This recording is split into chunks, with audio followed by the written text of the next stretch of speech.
Hello friends, welcome to win exam. तो आज लेके आ गए आपके लिए एक अच्छा सा टॉपिक, ठीक है, जिसमें ज्यादातर लोगों को कंफ्यूजन रहता है। एक लॉजिकल रीजनिंग का एक चैप्टर, चाहे स्टेटमेंट कंक्लूजन हो, चाहे वो स्टेटमेंट एजम्पशन हो, चाहे वो आर्गुमेंट हो, ठीक है।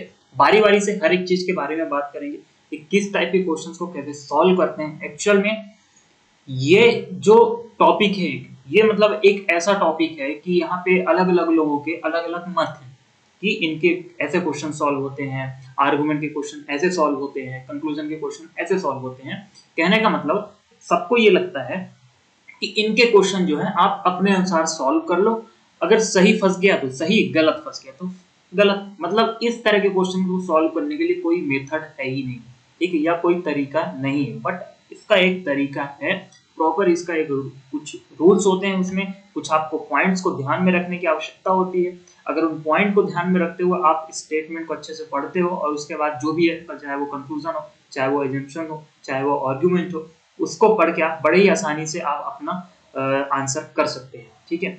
तो यहाँ पे हम बात करेंगे उन इंपॉर्टेंट पॉइंट्स के बारे में, एकदम स्क्रैच से सीखेंगे, एकदम पूरा बेसिक से, कहाँ से आया, क्या चीजें, आखिर स्टेटमेंट क्या है, कंक्लूजन क्या है, एजम्पशन क्या है, आर्गुमेंट क्या है। पहले जो चीज हम पढ़ने जा रहे हैं उस चीज के पहले हम देख लें कि आखिर वो चीज है क्या, ठीक है, हमें क्या, हम किस चीज को फेस करने जा रहे हैं, तब जाके हम उस चीज को अच्छे से सॉल्व कर पाएंगे, ठीक है। डायरेक्ट बात करते हैं। सबसे पहले मैं आपको बताऊंगा स्टेटमेंट एंड आर्गुमेंट, ठीक है। सबसे पहले मैं ले चलता हूं आपको स्टेटमेंट एंड आर्गुमेंट में, ठीक है। हम पढ़ेंगे स्टेटमेंट एंड आर्गुमेंट, और स्टेटमेंट एंड आर्गुमेंट का मतलब होता है कथन एवं तर्क, ठीक है। आर्गुमेंट का मतलब होता है तर्क देना। जैसे होता है ना, कोई डिबेट होती है, वहां पे दो लोगों की अगर बीच में डिबेट हो रही है तो वो लोग क्या करेंगे, अपना अपना तर्क देंगे, ठीक है। तो एक तरह से कहते हैं ना कि आर्गुमेंट हो रही है वहां पे, ठीक है, अपना अपना तर्क को देने को क्या कहते हैं हम, आर्गुमेंट। तो ये होता है स्टेटमेंट एंड आर्गुमेंट। क्या होता है स्टेटमेंट, क्या होता है आर्गुमेंट, अच्छे से एकदम डीप में बातें करेंगे, अच्छे से सीखेंगे कैसे इन टाइप के क्वेश्चन को सॉल्व करते हैं। इतनी गारंटी है, अगर आप पूरा अच्छे से वीडियो देखते हैं, ठीक है, लास्ट तक, तो आपको आज के बाद कभी भी इस टॉपिक में कंफ्यूजन नहीं होने वाला है, क्योंकि सिर्फ एक यही ऐसी मेथड है जिससे इन टाइप के क्वेश्चन सॉल्व होते हैं, ठीक है। अभी तक आपके साथ ये भी होता होगा, 90% लोगों के साथ ये होता है कि वो क्वेश्चन पढ़ रहे हैं, सॉल्व कर रहे हैं, वो अपने हिसाब से सही कर रहे हैं, बट आंसर गलत आ रहा है, ठीक है। तो कहीं ना कहीं जो है थॉट प्रोसेस में थोड़ा सा आपको चेंज लाना है। तो कैसे क्या करना है, आइए बात करते हैं इसके बारे में। वीडियो एकदम एंड तक देखें, और चैनल अगर आपको अप्रोच अच्छी लगी तो सब्सक्राइब जरूर करें चैनल को, और जिन्हें भी नीड है उनके साथ शेयर जरूर करें, ठीक है। बात करते हैं सबसे पहले, देखिए स्टेटमेंट, आखिर स्टेटमेंट क्या होता है। देखिए स्टेटमेंट, आपको पहले मैं एक क्वेश्चन का ना एक फॉर्मेट दिखा देता हूँ, जिससे थोड़ा सा आप पहले मैं जो टर्म्स बोलूंगा वो आप समझो। ये देखिए, ये क्वेश्चन का फॉर्मेट है, आप इसको देखिए आराम से, क्वेश्चन में क्या क्या चीजें दी गई हुई, कैसे कैसे चीजें दी गई हुई हैं, ठीक है। आप अच्छे से इसको पहले देखें। यहाँ पे देख रहे हैं, आपको एक क्वेश्चन दिया गया है, आपको डायरेक्शन यहाँ पे दी हुई है कि two argument are given below, कथन के नीचे दो तर्क दिए गए हैं, निर्णय कीजिए कि दिए गए कथन में से कौन सा तर्क प्रबल या अधिक संबंधित है, ठीक है। यहाँ पे आपको हमेशा दो तर्क दिए जाएंगे, एक तर्क होगा पॉजिटिव, मतलब जो हाँ कहेगा, और एक तर्क होगा निगेटिव, जो ना कहेगा, ठीक है। ऐसा नहीं कि ना करने वाला गलत होगा और हाँ करने वाला ही हमेशा सही होगा, ठीक है। हो सकता है ना करने वाले का जो तर्क है वो ज्यादा अच्छा है हाँ करने वाले की अपेक्षा में, तो वहां पे जो ना कर रहा होगा, मतलब जो निगेटिव तर्क दे रहा होगा, उसका जो है वहां पे तर्क सही माना जाएगा। तो आप एक बार क्वेश्चन का सिर्फ फॉर्मेट देखिए ध्यान से, क्या स्टेटमेंट में लिखा है, क्या आर्गुमेंट में लिखा है, उससे भी कोई मतलब नहीं है। आप सिर्फ ये देखें कि क्या फॉर्मेट है, किस तरह से क्वेश्चन आता है, जिससे आगे मैं जो चीजें बताने वाला हूँ वो आपको अच्छे से समझ में आए, ठीक है। आइए अब बात करते हैं स्टेटमेंट में। देखिए यहाँ पे जब कभी भी आपको कोई स्टेटमेंट दिया जाएगा, ठीक है, जो कथन दिया जाएगा, जो कथन दिया जाएगा आपको, वो एक्चुअल में होता क्या है। एक्चुअल में जो यहाँ पे आपको जो स्टेटमेंट दिया जाता है वो होती है एक तरह की एडवाइस, ठीक है, वो होती है एक तरह की एडवाइस, या फिर हम कह लें कि वो होता है एक तरह का क्वेश्चंस, ठीक है। इन दोनों में ही कुछ वो होगा स्टेटमेंट आपका, या तो वो स्टेटमेंट आपको कुछ एडवाइस दे रहा होगा, या तो वो स्टेटमेंट आपसे कुछ क्वेश्चन कर रहा होगा। अब जैसे मैं अगर इसी एग्जांपल की बात कर लूं, तो यहाँ पे लिखा है कि to maintain the mental health of children they should be consult regularly, ठीक है, बच्चों के मानसिक स्वास्थ्य को बनाए रखने के लिए उन्हें नियमित रूप से परामर्श देना चाहिए। अब ये क्या कर रहा है, ये आपको एक एडवाइस दे रहे हैं ना, ठीक है, आपको ये एक एडवाइस दे रहा है। ये कैसा सेंटेंस है, ये एक ऐसा आपको कैसा सेंटेंस है, आपको एक एडवाइस दे रहा है। तो मैंने ठीक कहा कि ये जब कभी भी स्टेटमेंट आया करेगा, स्टेटमेंट और आर्गुमेंट के अगर हम केस में बात करें, जो स्टेटमेंट हुआ करेगा वो हमेशा एक तरह की एडवाइस हुआ करेगी या फिर एक तरह का क्वेश्चन हुआ करेगा। ठीक है, ये दोनों चीजें। अब जैसे यहाँ पे लिखा है ग्रामीण गरीब किसानों को उर्वरकों पर सब्सिडी दी जानी चाहिए। ठीक है, तो ये क्या है, ये भी एक तरह का क्या है, एडवाइस है। तो या तो एडवाइस या तो क्वेश्चन, दो तरह की चीजें आपको देखने को मिलेगी। इन दो के अलावा आपको किसी तरह का सेंटेंस नहीं देखने को मिलेगा। तो ये एक चीज क्लियर है। ठीक है, एक चीज क्लियर है आपको कि क्या रहेगा, जो स्टेटमेंट होता है वो एक्चुअल में क्या होता है, आपको इतना समझ में आ गया। बात करते हैं आर्गुमेंट के बारे में। तो स्टेटमेंट क्या होता है, एक तरह का स्टेटमेंट एक तरह की एडवाइस होती है या एक तरह का क्वेश्चन होता है। ठीक है, अब इस स्टेटमेंट का करना क्या है, तो स्टेटमेंट हमारे पास एक एडवाइस तो आ गई, हमारे पास एक क्वेश्चन तो आ गया, बट अब उसका क्या करना है। ठीक है, देखिए उसका क्या करना है।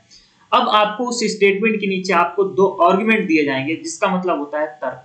ठीक है, जिसका मतलब होता है तर्क। आप बड़ी देर से ना यहाँ पे लेफ्ट साइड में एक फोटो देख रहे होंगे जो कि एक कोड की है। ठीक है, आप एक फोटो देख रहे होंगे लेफ्ट साइड में, कब से आप सोच रहे होंगे ये फोटो क्यों लगी है, कोड की फोटो क्यों लगी है। तो एक्चुअल में अभी हम कोर्ट में इंटर करने वाले हैं। ठीक है, हम किसी कोई केस वेस नहीं लड़ना है हमें, बट अभी हम कोर्ट में इंटर करने वाले हैं। एक्चुअल में हम बनने वाले हैं जज। ठीक है, आपको कोई टेंशन लेने, आपको किसी तरह का कुछ वहां पे टेंशन लेने वाली बात नहीं। आप यहाँ पे बनने वाले हो क्या, जज। क्या बनने वाले हो आप, जज। ये जो पैनल बैठा हुआ है यहाँ पे, ये सारे आप पैनल देख रहे हैं, ये जज के पैनल है। ठीक है, क्या काम होता है जज का, जज का क्या काम होता है, मैं थोड़ा सा यहाँ से इस फोटो पे बात कर रहा हूँ। ठीक है, क्योंकि अभी हम आने वाले हैं, अभी हम जस्ट स्टेटमेंट एंड आर्गुमेंट को अभी हम कोर्ट में लेके आने वाले हैं, इसलिए थोड़ा सा बात कर लेते पहले बेसिक।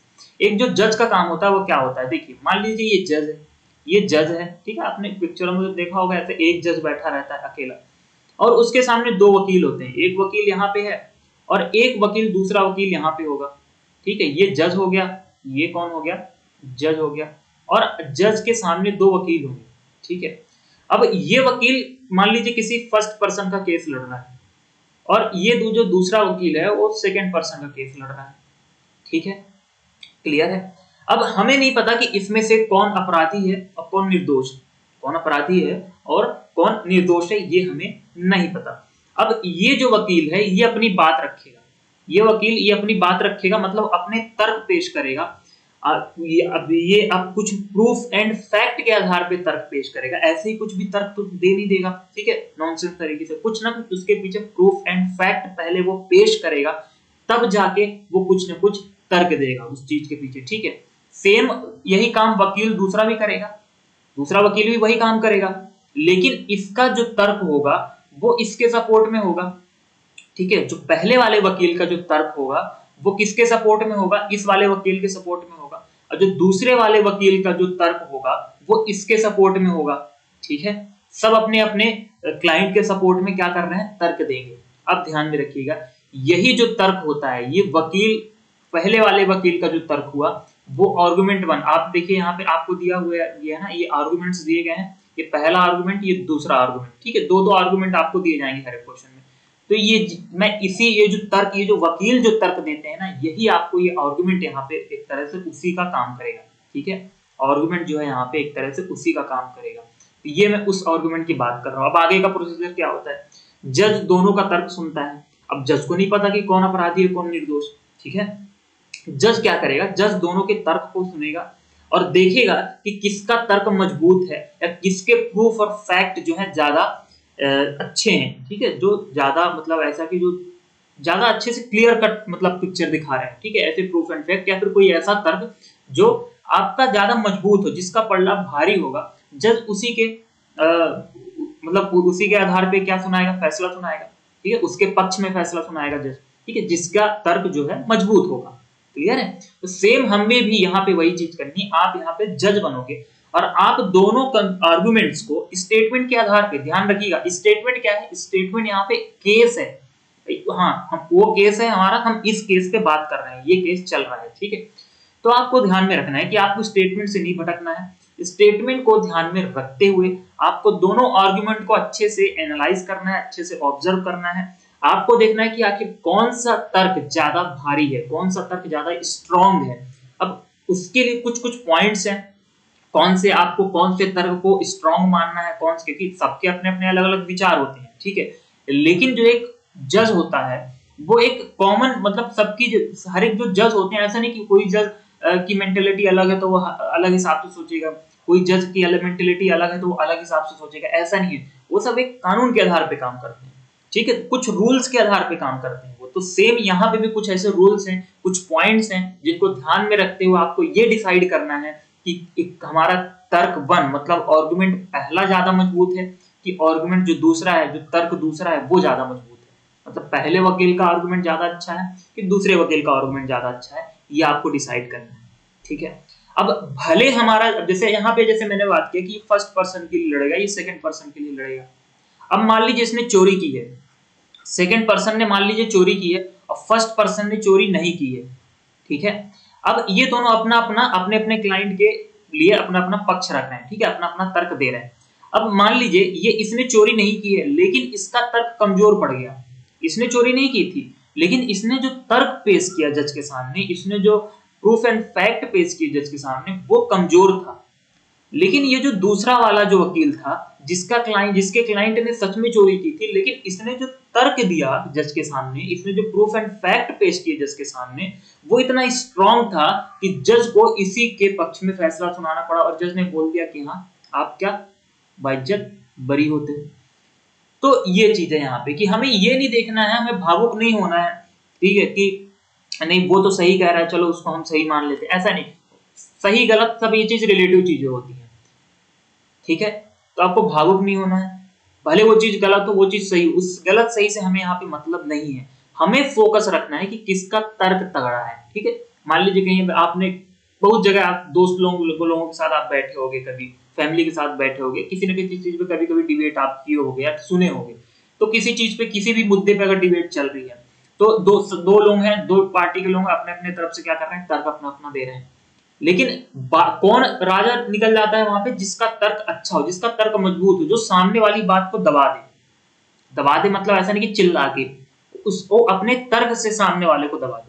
तो जिसका तर्क मजबूत उसी पे हम निशाना लगाएंगे कि हाँ पहले वाले का तर्क जो है सही है, भले पहला गलत, ठीक है। लेकिन ध्यान में रखना है आपको स्टेटमेंट को ध्यान में रखते हुए, क्योंकि जो मुद्दा रहेगा यहाँ पे वो स्टेटमेंट रहेगा, जो मुद्दा रहेगा यहाँ पे वो क्या रहेगा, स्टेटमेंट रहेगा।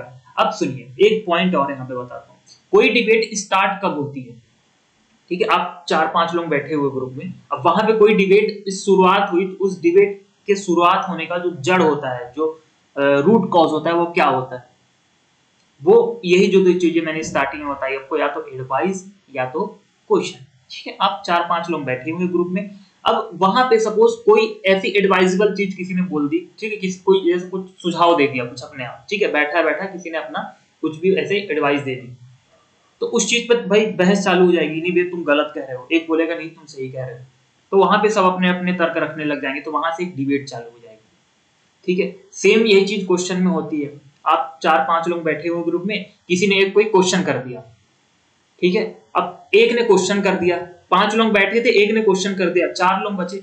अब 2 लोग जो है उस क्वेश्चन का आंसर कुछ और दे रहे हैं, 2 लोग जो है उस क्वेश्चन का आंसर कुछ और दे रहे हैं, हमें नहीं पता कौन सही है कौन गलत है।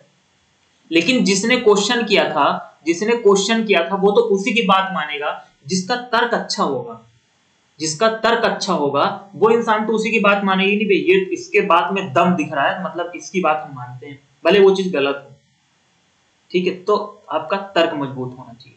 तो आपको समझ में आया एकदम बेसिक कि आखिर स्टेटमेंट होता क्या है एक्चुअल में, आखिर आर्गुमेंट होता क्या है एक्चुअल में। ये हर कोई ये आपको नहीं बताएगा कि एक्चुअल में स्टेटमेंट क्या होता है, आर्गुमेंट क्या होता है। सीधे आपके सामने क्वेश्चंस पढ़ के जाएंगे और आपको वही एक पूरे इंटरनेट पे आपको हर वीडियोस में ये सारी चीजें मिल जाएंगी। ऐसा कोई कुछ नया मैं आगे नहीं बताने वाला हूँ, जो कुछ नया था, जो कुछ अलग था वो यही था। अब आगे सारी चीजें वही जो आपको आप शायद देखे हो, अगर आप पहली बार पढ़ रहे हो तो वेल एंड गुड, लेकिन अगर आपने पहले पढ़ रखा है कहीं पे तो डेफिनेटली आपको यही सारी चीजें वहीं सब जगह बताई जाती है, ठीक है। कुछ वही रटे रटाए कुछ गिने चुने पॉइंट्स हैं वो आपको बता दिए जाते हैं, लेकिन आप उसके पीछे का कहानी तो देखो कि एक्चुअल में क्वेश्चन आया कहाँ से, क्वेश्चन बना कहाँ से। कभी भी किसी भी टॉपिक का क्वेश्चन आप अगर पढ़ रहे हो रीजनिंग में, तो आप देखो कि वो क्वेश्चन बनता कैसे है, एक्चुअल में क्वेश्चन आया कहाँ से, वो है क्या एक्चुअल में जो हम पढ़ रहे हैं। तो उससे जब आप क्वेश्चन सॉल्व करते हो तो आपकी अंडरस्टैंडिंग ज्यादा अच्छे से क्लियर रहती है। अब आपको पता चल गया कि एक्चुअल में स्टेटमेंट है क्या, एक्चुअल में आर्गुमेंट है क्या, ठीक है। अब जब आप स्टेटमेंट एंड आर्गुमेंट को जब सॉल्व कर रहे हो तो आप ध्यान में रखना आप ऐसा ऐसा इमेजिन करना आप कि आप एक कोर्ट में बैठे हुए हो जज की कुर्सी में, ठीक है, आप कोर्ट में बैठे हुए हो जज की कुर्सी में और आपके सामने दो वकील हैं जो अपना अपना तर्क रख रहे हैं उस मुद्दे पे। किस मुद्दे पे? इस मुद्दे पे। ये जो स्टेटमेंट दिया जाएगा आपको ये एक मुद्दा होगा, ठीक है, तो ये एक मुद्दा होगा। अब इसी मुद्दे पे दोनों वकील अपना अपना तर्क रखेंगे। आपको तर्क कैसे दिया जाएगा भाई? Argument first, argument second. आप दोनों का तर्क सुनोगे, आपको जिसका तर्क मजबूत लगेगा आप वही आंसर करना है। अब सब आपको अपने हिसाब से करना है, आपको जिसका तर्क मजबूत लग रहा है आप उसी को सही करना है। अब कुछ हालांकि कुछ पॉइंट्स को ध्यान में रखने की आवश्यकता है, कुछ कुछ ऐसे पॉइंट्स हैं जिनको आपको ध्यान में रखना है, ठीक है, वो मैं बताता हूँ। अब स्टार्ट करता हूँ मैं कैसे किन किन पॉइंट्स को ध्यान में रख के आपको डिसाइड ये करना है कि हाँ चलो इसका तर्क मजबूत है, इसका तर्क गलत है। हालांकि ये बेसिक सी चीज है, ठीक है, आप समझ सकते हो कि किसका तर्क मजबूत है किसका तर्क हल्का है, लेकिन कुछ ऐसे कुछ कॉमन पॉइंट है वो जो मैं बता देता हूँ। बाकी कुछ ऐसे स्पेशल कैटेगरी होगी तो वो पर्टिकुलर उस क्वेश्चन पे डिपेंड करती है, ठीक है। चलिए बात करते हैं। होप उम्मीद है कि आपको समझ में आया होगा, सारी चीजें आपको यहाँ पे क्लियर हुई होंगी। अगर कुछ भी कंफ्यूजन है, आपको किसी भी तरह का क्लियर कुछ नहीं हो पाया तो आप बिल्कुल कमेंट सेक्शन में बताएं। आपको तरीका अच्छा लगा तो बिल्कुल चैनल को जरूर सब्सक्राइब करिएगा, ठीक है, और जिन्हीं भी नीड है उनके साथ शेयर जरूर करिएगा। तो अब बात करते हैं अपन कुछ बेसिक कॉमन पॉइंट्स पे, ठीक है। देखिए अब मैं दो तरफ वही, ठीक है, हमेशा सबकी जैसा वही सेम तरीका मैं एक तरफ रखूंगा स्ट्रॉन्ग, मैं एक तरफ रखता हूँ स्ट्रॉन्ग आर्गुमेंट के पॉइंट्स, ठीक है, कि एक स्ट्रॉन्ग आर्गुमेंट कैसा कैसा क्या क्या हो सकता है और एक वीक आर्गुमेंट कैसा हो सकता है, ठीक है। अब मैं ये समझ लीजिए एक तरह से मैं यहाँ पे लिस्ट टाइप से बनाऊंगा, ठीक है, आप यहाँ पे डिफ्रेंशिएट कर लीजिएगा बड़े ही आराम से। चलिए एक स्ट्रॉन्ग आर्गुमेंट को वो होगा सबसे पहले तो जैसे मान लीजिए एक यूनिवर्सल ट्रुथ जो होता है उसमें कोई आर्गुमेंट का कोई सवाल ही नहीं पैदा होता। भाई किसी ने बोल दिया कि किसी ने बोल दिया कि सूरज पूर्व से निकलता है, इसमें बहस करने की आवश्यकता है? किसी ने बोल दिया जो सूरज है वो पूर्व से निकलता है, इसमें बहस करने की आवश्यकता है? नहीं है। क्यों नहीं है आवश्यकता? क्योंकि ये चीज क्या है? यूनिवर्सल ट्रुथ है, ठीक है, साइंटिफिक प्रूफ है, यूनिवर्सल ट्रूथ है। अब कोई बोल दे, जैसे मैंने जो टी शर्ट पहनी है, मैं बैठा हूं यहाँ पे, मेरे सामने चार लोग बैठे, मैंने कह दिया कि ये टी शर्ट ब्लैक कलर की है। अब चार लोग अगर बहस करते हैं तो उसमें कोई सेंस है बहस करने का? चीज के पीछे नहीं है ना।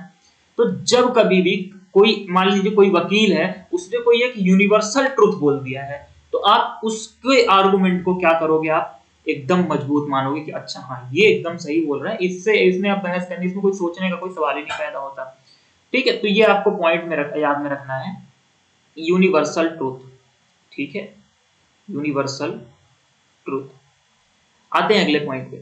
अगला पॉइंट, जैसे मान लीजिए गवर्नमेंट ने कोई डिसीजन दिया, ठीक है, अब जैसे गवर्नमेंट ने मान लीजिए अभी लॉकडाउन लगा था, गवर्नमेंट ने बोल दिया कि लॉकडाउन लग गया है, ठीक है, किसी को बाहर नहीं निकलना है, बस उसमें कोई बहस की कोई बात ही नहीं। लॉकडाउन लग गया, बाहर नहीं जाना, आपको जाओगे तो डंडे पड़ेंगे, ठीक है। अब कोई नहीं उसमें बहस कर रहा है कि नहीं मैं मुझे तो ये है, मुझे जाना है, मुझे ऐसा है, क्यों लगा दिया, ये कर दिया वो कर दिया। गवर्नमेंट का जो डिसीजन होता है वो सर्वमान्य होता है, ठीक है। अगर सरकार ने लॉकडाउन लगा दिया है तो वहां पे फिर कोई बहस का कारण नहीं बने, समझ रहे हो आप, ठीक है। तो जब कभी भी कोई ऐसा गवर्नमेंट की, जैसे मान लीजिए कोई स्कीम है, गवर्नमेंट की कोई ऐसी स्कीम है या गवर्नमेंट का कोई ऐसा रूल है, वो अगर किसी ने अपने पक्ष में अगर शामिल कर दिया तो वो क्या होता है? हो जाता है मजबूत हो जाता है, ठीक है। तो ध्यान में रखिएगा गवर्नमेंट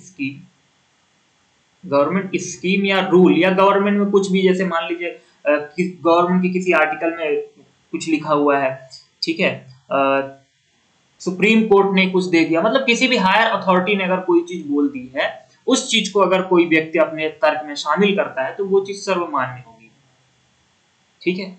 अब जैसे मान लीजिए तीसरा पॉइंट में मैं बात करता हूं एक्सपीरियंस के बेसिस पे, ठीक है, एक्सपीरियंस के बेसिस पे कैसे, ठीक है, लिख देता हूं, इस पे बात करते हैं, ठीक है। एक्सपीरियंस, जैसे मान लीजिए तीन लोग बैठे हुए हैं, ठीक है, अब दो लोग हैं, जैसे मान लीजिए एक यहाँ पे है, एक जो बैठा हुआ एक 12 साल का एक लड़का है, ठीक, और यहाँ पे एक आदमी जो 45 साल का है और एक है जो 20 साल का है, ठीक है। अब इस 12 साल के लड़के के अंदर एक सवाल पैदा हुआ, मन में इसके एक सवाल पैदा हुआ। अब उसने वो सवाल पूछा। अब ये दोनों के दोनों जो हैं वो एक ही कैटेगरी से बिलोंग करते हैं, मतलब या मैं कह दूं कि ये दोनों एक ही प्रोफेशन में कह दूं, ठीक है, अब आप सोचोगे 20 साल में कौन सा प्रोजेक्ट, चलो 25 कर लो भाई, ठीक है, इतना सीरियस नहीं लेना। तो जैसे मान लो ये दोनों डॉक्टर मान लो, चलो सबसे बढ़िया, ठीक है, डॉक्टर ही है दोनों, ठीक है। अब 12 साल के बच्चा, एक 12 साल का बच्चा है, ठीक है, वो उसने कुछ ऐसा कॉमन सा कोई सवाल पूछा डॉक्टर से। अब ये कुछ अलग आंसर दे रहा है 25 साल, भाई जो जिसे 25 साल का एक्सपीरियंस है, या फिर मैं ये जो मैंने एज लिखी आप समझ लो इनको एक्सपीरियंस, ये 25 साल का एक्सपीरियंस है इसे डॉक्टर होने का, और इसे 45 साल का एक्सपीरियंस है डॉक्टर होने का। अब 25 साल वाला कुछ और बोल रहा है, ठीक है, और 45 साल वाला कुछ और बोल रहा है, ठीक है, तो 12 साल वाला किसकी बात को मानेगा? जिसको 45 साल का अनुभव है। क्यों? क्योंकि ये माना गया है कि भाई अनुभव जिसको होता है जिस चीज का, उसे ज्यादा पता होता है, तो जिसे एक्सपीरियंस ज्यादा होगा हम उसकी बात को क्या सर्वमान्य मानेंगे, है ना। वहां पे फिर बहस का कोई कारण नहीं बनेगा, ठीक है। जैसे आप अपने पिताजी की बात मानते हो क्योंकि उन्हें अनुभव है, ठीक है, जितनी जिंदगी आपने जी उतनी जिंदगी उन्होंने जी चुकी है। तो वो चीज होता है कि हम एक्सपीरियंस के आधार पे किसी चीज को हम मान लेते हैं कि चलो ये बंदा, इसको एक्सपीरियंस से ऐसा कह रहा है तो इसका तर्क हम मजबूत मान सकते हैं, तो ठीक है, ये सब आ गया। इसके बाद फोर्थ, जैसे मान लीजिए किसी ने कहा कि वन वन वे, यहाँ का मेरा का मतलब है कि जैसे मान लीजिए कोई प्रॉब्लम है, जैसे कोई क्वेश्चन, जैसे मैंने कहा था कि स्टेटमेंट क्या है, कि एडवाइस एक क्वेश्चन है। अब किसी ने कोई क्वेश्चन पूछ दिया, ठीक है, ये चीज कैसे हो सकती है। अब उस चीज के होने का सिर्फ एक ही तरीका है, उस चीज के होने का, उस चीज को सॉल्व करने का, या मैं कहूं कि सिर्फ एक ही तरीका एग्जिस्ट करता है, ठीक है, सॉरी, एक तरीका एग्जिस्ट नहीं करता, बट उसने कहा कि हाँ ये एक तरीका हो सकता है, तो हमें तो फाइनली करना उस प्रॉब्लम को सॉल्व है। तो हमारे सामने जब एक तरीका जब है, कोई दे रहा है, तो हम उसके तर्क को क्यों नहीं माने? चलो भाई कम से कम तरीका तो दे रहा है, कोई एक तरीका जो दिया उसने, तो हम इस तरह के भी जो यहाँ पे आर्गुमेंट्स आया करेंगे उसको भी हम यहाँ पे सही मानेंगे। हालांकि क्वेश्चन से भी बहुत सारी चीजें भी क्लियर होनी है, ये तो सिर्फ एक छोटा सा आइडिया लग रहा है आपको, ठीक है। जब आप क्वेश्चन करोगे तब आप देखोगे हाँ ये सारी चीजें कितनी इंपॉर्टेंट थी। और इससे भी इंपॉर्टेंट, इसके पहले मैंने जो क्लियर किया वो ये तो आपको हर एक जगह मिलेगा, ये आपको हर एक जगह मिलेगा, लेकिन इससे पहले जो मैंने बताया वो आपको कहीं भी नहीं मिलेगा, ठीक है। आप पूरी यूट्यूब पे देख लो, आप किसी भी किताब पे देख लो, आपको कहीं भी नहीं मिलेगा, ठीक है। चलिए अब आते हैं वीक आर्गुमेंट क्या क्या होते हैं, उस पर बात करते हैं। वीक आर्गुमेंट जैसे मान लीजिए, सबसे पहले तो मैं बात करता हूं भैया फालतू का ज्ञान देना, क्या बोलते हैं उसको, ओपिनियन, ठीक है। भाई नहीं भाई, तो अपना ज्ञान मत दे, है ना, कोई आ गया अपने कुछ भी अपना ओपिनियन दे रहा है, वो उसका सबका ओपिनियन अलग अलग हो सकता है। हम किसी के ओपिनियन को हम एक अच्छा स्ट्रॉन्ग आर्गुमेंट नहीं मान सकते, अच्छा तर्क नहीं मान सकते, है ना, कि कोई कुछ भी ओपिनियन दे दिया मैंने उसको एक स्ट्रॉन्ग आर्गुमेंट मान लिया, ऐसा नहीं हो सकता भाई। सबका अपना अपना ओपिनियन है, ओपिनियन एक अलग चीज होती है ना, वो उसका मत है, वो उसने उसने अपना मत रख दिया अपने हिसाब से, ठीक है। मुझे चोट लग गई, मान लो मेरा हाथ जल गया, अब किसी ने बोल दिया उस पर टूथपेस्ट लगा लो, किसी ने बोल दिया उस पर दवाई लगा लो, अब उसने अपना ओपिनियन दे दिया, ठीक है, दो लोगों ने अपना अपना ओपिनियन दे दिया, अब मैं तो किसी की भी बात मान सकता हूँ। तो वहां पे वो जो ओपिनियन देंगे वो ना एक्सपीरियंस के बेसिस पे दे रहे हैं, ठीक है, ना मतलब कोई आधार तो होना चाहिए बात का। जब किसी बात का आधार नहीं हो, आप सिर्फ ओपिनियन दे देते हो, लेकिन आप अपना ओपिनियन तो दे दिए, लेकिन उसके पीछे कोई अच्छा आधार नहीं हो उस बात का, कोई उस बात का कुछ बेस होना चाहिए, कुछ प्रूफ एंड फैक्ट हो, कुछ आप एक्सपीरियंस हो आपके पास, मतलब इनमें से कुछ पॉइंट्स हो, जैसे ये जो मैंने बताया अभी, इनमें से कोई चीज हो, तो फिर हम उस ओपिनियन को हम मान सकते हैं। नहीं तो वही मतलब फालतू वाले ओपिनियन की मैं बात कर रहा हूँ, कहते हैं ना फालतू में ज्ञान देना, वो चीज है, ठीक है। अब जैसे मुझे जिस चीज का एक्सपीरियंस नहीं है, मगर अपना ओपिनियन रख देता हूँ आपके सामने, आपको चाहिए कि आप मत मानो उस चीज को, ठीक है। अब मुझे जिस चीज का एक्सपीरियंस नहीं है, मैं उस चीज का फालतू ओपिनियन दूंगा भी नहीं, तो वो चीज है। बात करते हैं आगे, जैसे मान लीजिए कोई स्टेटमेंट रिपीट हो जाता है, जैसे मान लीजिए कोई स्टेटमेंट लिखा हुआ है, क्वेश्चन में आया स्टेटमेंट लिखा हुआ है, और आर्गुमेंट में वही same to same statement repeat हो गया है, ठीक है, सेम टू सेम स्टेटमेंट अगर रिपीट हो जाए, सॉरी अगर स्पेलिंग कुछ मिस्टेक होती है तो रिपीट अगर स्टेटमेंट हो जाए, तो वहां पे हम उस स्टेटमेंट को, सॉरी उस आर्गुमेंट को हम क्या मानेंगे, वीक मानेंगे, ठीक है। दूसरे और आते हैं, देखिए कहते हैं ना सही, आप किसी चीज में सही चीज निकालना चाहोगे तो आप नहीं निकाल पाओगे, लेकिन गलत चीज अभी निकालना चाहो तो आप बहुत निकाल सकते हो। वो चीज है कि वीक में पॉइंट्स ज्यादा है, अब देखिए कंपैरिजन, कहते हैं ना कि कंपैरिजन करना अच्छी बात नहीं है, कहते हैं ना कंपैरिजन करना अच्छी बात नहीं, तुलना करना हर एक चीज में अच्छी बात नहीं, बस वही बात है।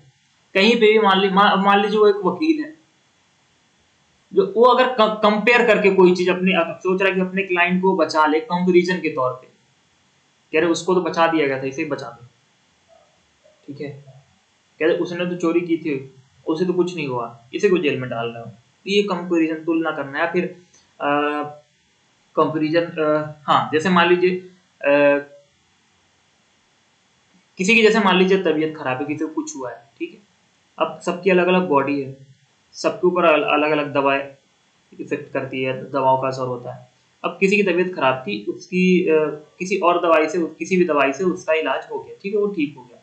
अब किसी दूसरे की आदमी की तबीयत खराब हुई, अब आप उससे कंपेयर करके आप इसको अगर बोल दो कि नहीं आप सेम दवाई खा लो, तो वो एक मतलब वो स्ट्रॉन्ग तर्क नहीं हुआ ना वो, भाई वो तो उस दवाई से तो उसकी तबीयत ठीक हुई थी ना, जरूरी थोड़ी कि सबकी हो जाए, सबकी अलग अलग बॉडी होती है, सबका अलग अलग इम्यून सिस्टम होता है, सबके सबको अलग अलग दवाई सूट करती है। तो ऐसे हम क्या करेंगे, हम डॉक्टर को दिखाएंगे, डॉक्टर को दिखाएंगे, फिर डॉक्टर अपने ये देखो एक्सपीरियंस के तौर पे दवाई लिखेगा, ठीक है। तो कंपैरिजन कभी नहीं करना है। इसके बाद एक और चीज, जैसे एडवाइस। अब मैंने अभी कहा कि जो स्टेटमेंट होता है वो एक तरह का क्या होता है, एडवाइस ही होता है। अब अगर आर्गुमेंट जो वकील होगा वो भी एडवाइस ही देने लग जाए, तो फिर वो कैसा आर्गुमेंट माना जाएगा, वीक आर्गुमेंट माना जाएगा ना। भाई एक एडवाइस पे ही बात हो रही है ना, एक क्वेश्चन पे ही बात हो रही है ना।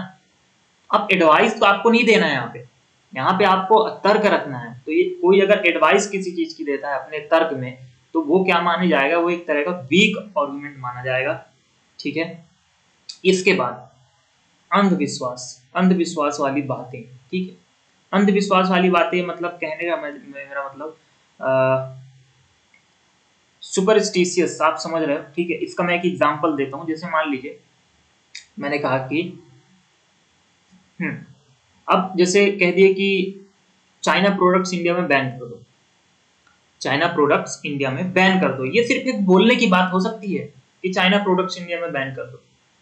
आप सुबह से शाम तक जितनी भी चीजें इवन टच करते हो, इवन देखते हो, यूज करते हो, उनमें आधे से ज्यादा चीजें जो हैं चाइना से आ रही है। पूरी भले ना हो लेकिन उसका कुछ ना कुछ पार्ट चाइना से आ रहा है, ठीक है। बाहर से इतने लाइटें इतनी आ रही हैं, चाइना से इतनी लाइटें आ रही हैं, नहीं इंडिया में है ही नहीं, उत्पादन ही नहीं है, क्या करोगे, मंगाना तो पड़ेगा। तो वो कोई तो तर्क हुआ नहीं ना मजबूत कि चलो चाइना से हमारा डिस्प्यूट चल रहा है तो हम चाइना के प्रोडक्ट्स बैन कर दें इंडिया में। अरे आप करोगे क्या, नुकसान तो अपना ही है ना। तो वो एक गलत तर्क हुआ, वो एक गलत ओपिनियन हुआ, एक गलत पॉइंट हुआ वो, कि आप चाइना के प्रोडक्ट्स बैन कर दो, ठीक है, बैन कर दो, आप बना लोगे का, आपको है, हम उत्पादन ही नहीं है, ठीक है। तो वो चीज, अब जैसे किसी किसी देश में जैसे गेहूं नहीं होता, वो मान लो इंडिया से मान लो गेहूं मंगा रहा है, अब वो कल को कुछ डिस्प्यूट हुआ, उसने कह दिया नहीं हम भारत से सामान नहीं, बैन भारत का प्रोडक्ट, क्या खाएगा वो, है ना। तो ये सिर्फ कहने की बातें हैं।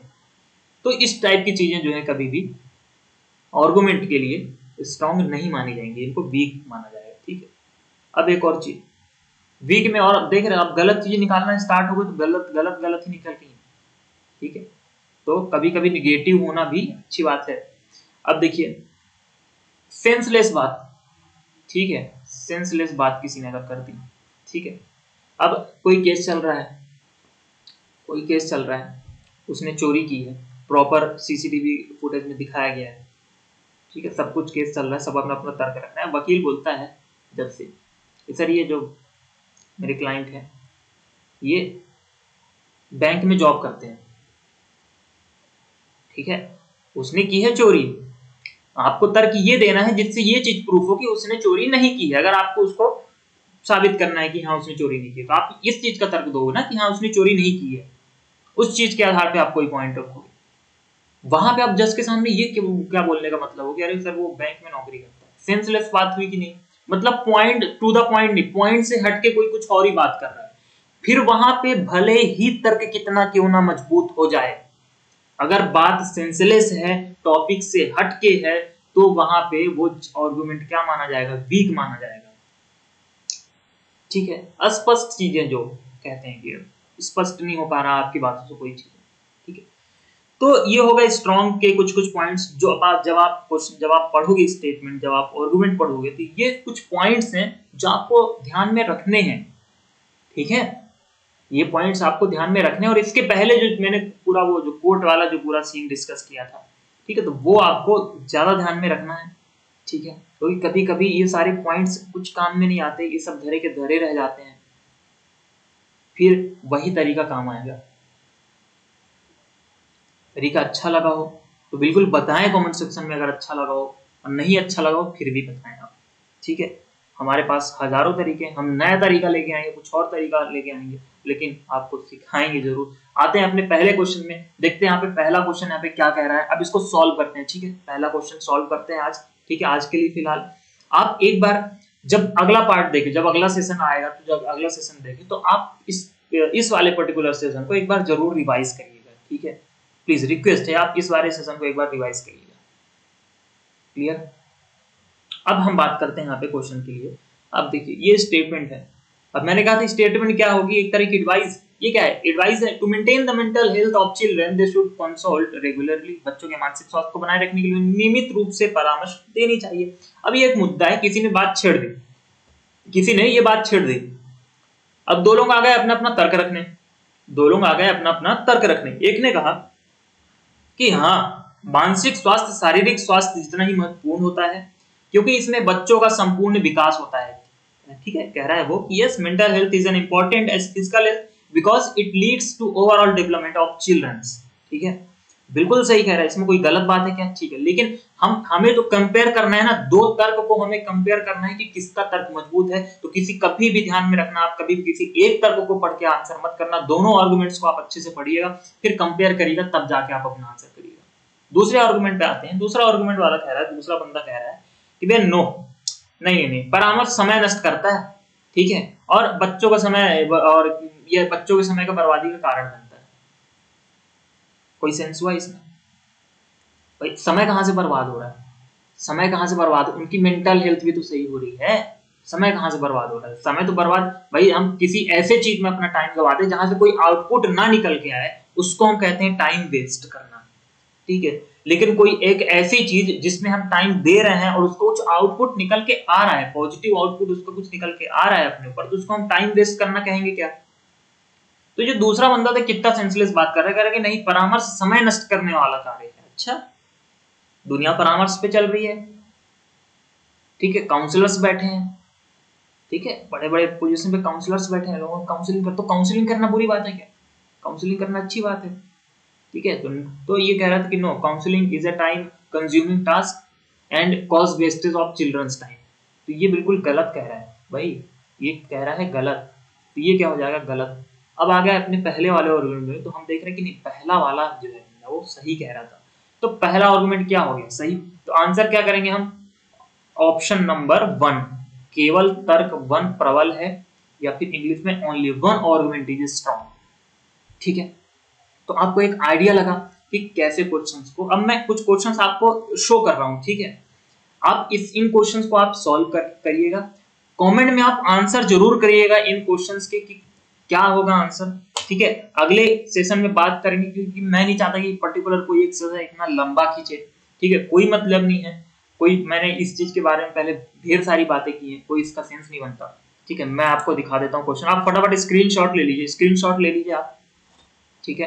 पहला, ये दूसरा,